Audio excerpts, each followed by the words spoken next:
Bueno, el discurso lascasiano, es decir, producido por el padre Bartolomé de las Casas, va a tener un efecto muy grande, sobre todo en la expedición de las llamadas leyes nuevas. Entonces, esta figura de las leyes nuevas no tendrá que ver mucho con la necesidad de proteger, como se llamaba entonces, a los indígenas, a los naturales. Bueno, es importante aquí que nos refiramos a la condición de los encomenderos, ¿no? Los comenderos eran los primeros españoles, principalmente, que llegaban en condición de conquistadores al Nuevo Mundo. Y entonces, en virtud a las capitulaciones, adquirían una serie de derechos.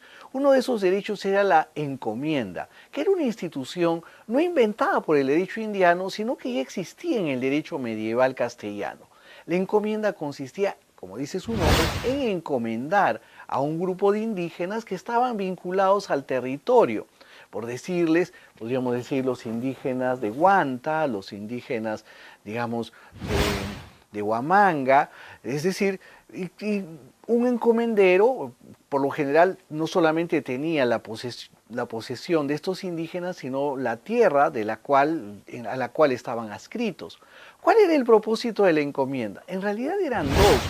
Uno que llamaríamos oficial, ¿no es cierto?, de carácter idealista, que consistía en la conversión de los indígenas, ¿no?, en su evangelización, en educarlos en la religión, pero también en la necesidad de enseñarles la lengua castellana, ¿no es cierto?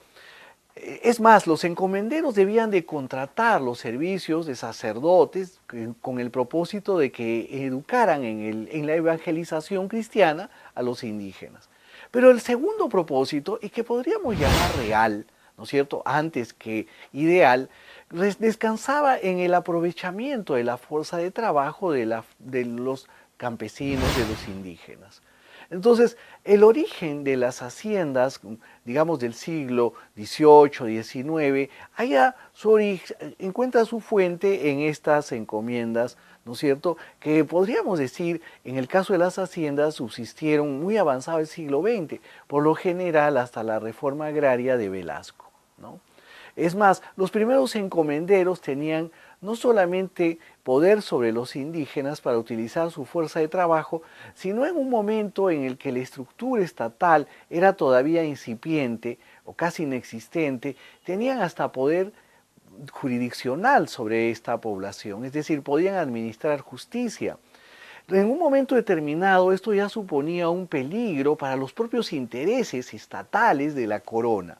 Entonces ellos deciden tener una presencia administrativa en las Indias. Entonces deciden, por ejemplo, establecer un virreinatos, de tal manera que la figura del virrey, que era representante personal del rey, ¿no es cierto?, tuviera un papel importante en el debilitamiento de esta estructura de poder que eran las encomiendas.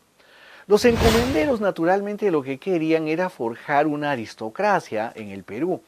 ¿Y en qué consistía esto? En lograr la llamada perpetuidad de las encomiendas, con el propósito de que éstas pudieran trasladarse de generación en generación a fin de que el patrimonio y los indígenas que estaban adscritos ahí pudieran mantenerse. Bueno, esto no le gustaba a otras estructuras de poder, como por ejemplo los caciques o curacas, ¿no es cierto? Por otro lado, tampoco aquella administración española, como los corregidores, por ejemplo, de tal modo que lucharon en contra de la perpetuidad de las encomiendas, ¿no?